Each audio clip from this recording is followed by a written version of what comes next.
باپ اور بیٹے اور روح القدس کے نام میں آمین۔ ہمارے لیے آج کی تلاوت مقدس پولس رسول کا تیتس کے نام خط، اس کا 2 باب اور اس کی پہلی آیت سے لے کر 8ویں آیت تک، اور پھر 11ویں آیت سے لے کر 14ویں آیت تک۔ لیکن تو وہ باتیں کہے جا جو صحیح تعلیم کے لائق ہیں،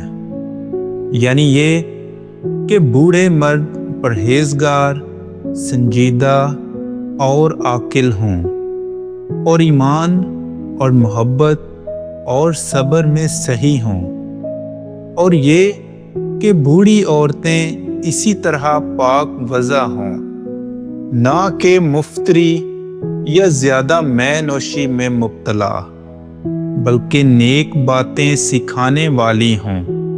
تاکہ جوان عورتوں کو دانا ہونا سکھائیں کہ وہ شوہروں کو پیار کریں اور بچوں کو پیار کریں، عاقل، پاک دامن، گھر کے کام کرنے والی، مہربان اور اپنے شوہروں کے تابع ہوں،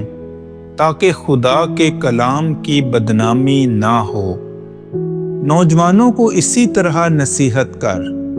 کہ وہ عاقل ہوں، ہر بات میں اپنے آپ کو نیک کاموں کا نمونہ بنا، یعنی تعلیم کی صحت اور سنجیدگی اور صحیح اور بے عیب کلام میں، تاکہ مخالف ہم پر عیب لگانے کی کوئی وجہ نہ پا کر شرمندہ ہو جائے، کیونکہ خدا کا وہ فضل ظاہر ہوا ہے جو سب آدمیوں کے لیے نجات کا باعث ہے، اور ہمیں تربیت دیتا ہے کہ بے دینی اور دنیوی خواہشوں کا انکار کر کے اس دنیا میں پرہیزگاری اور صداقت اور دینداری کے ساتھ زندگی بسر کریں، اور اس مبارک امید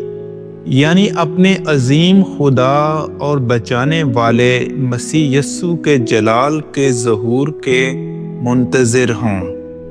جس نے اپنے آپ کو ہمارے بدلہ میں دیا، تاکہ ہمیں ہر طرح کی بے دینی سے چھڑا لے، اور اپنی خاص ملکیت ہونے کے لیے ایک ایسی امت کو پاک کرے جو نیک کاموں میں سرگرم ہو۔ پاک کلام کے پڑھے اور سنے جانے پر خدا کی برکت ہو۔